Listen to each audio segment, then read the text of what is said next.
Bonjour, je suis Hakim La'alam et je vous propose ma chronique du mardi 23 septembre 2025. Elle s'intitule Tarash, priorité nationale. J'ai lu quelque part qu'il y avait eu un clash entre deux partis politiques à l'Assemblée nationale. Quel parti? Le FLN et Saout Chab. Bon, le FLN, je connais. Mais je ne savais pas que siégeait à l'APN un parti dénommé Saout Chab. Je dois être d'un autre temps, d'une autre époque, parce que la seule chose qu'évoque pour moi cet intitulé, c'est la revue longtemps clandestine du PAX, le Parti communiste algérien, qui lui était un parti politique, un vrai. Son journal était devenu public après la sortie de clandestinité des camarades communistes des Édiens. Mais bon, l'Aïb fil fahma. J'apprends donc aujourd'hui que dans l'hémicycle, des députés ont été élus sous l'étiquette sans copyright Saout Chab. Mais ce n'est pas le propos, non. Le propos, c'est cette histoire de clash. Le FLN et Saout Chab se sont donc clashés. Ce qui me pose un certain nombre de problèmes, oui. De graves soucis d'acoustique, par exemple. En théorie et même en pratique, puisque des expériences ont été menées en laboratoire spécialisé, un clash est d'abord reconnaissable à sa sonorité forte. Dit de manière plus crue, un clash, ça fait du bruit.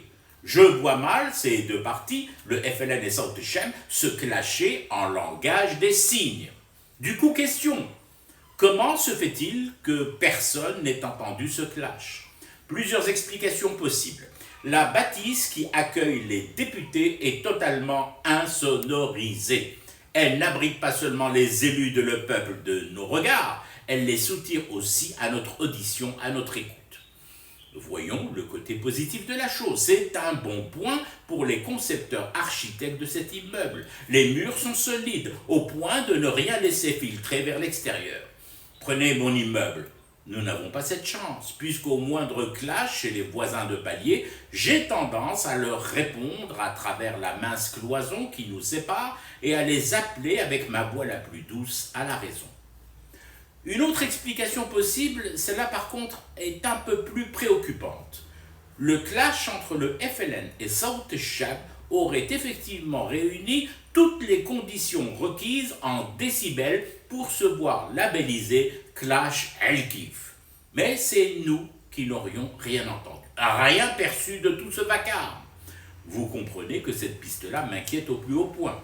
Fille de tout débat politique, dès lors qu'il ne s'agit même plus de discuter doctement du différent idéologique entre le FLN et Saout Chab. Au diable les approches épistémologiques et d'écoles de pensée différentes entre ces deux formations. Ça serait pure perte de temps.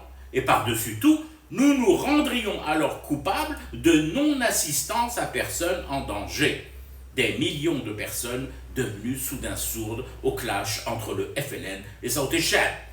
Qu'attend le nouveau gouvernement pour lancer un plan santé qui priorise la prévention et la lutte contre la surdité populaire? Trash, priorité nationale. Voilà le combat à mener. J'y penserai tout à l'heure, au moment de ma sieste, lorsque je fumerai en silence mon thé pour rester éveillé à ce cauchemar assourdi qui continue.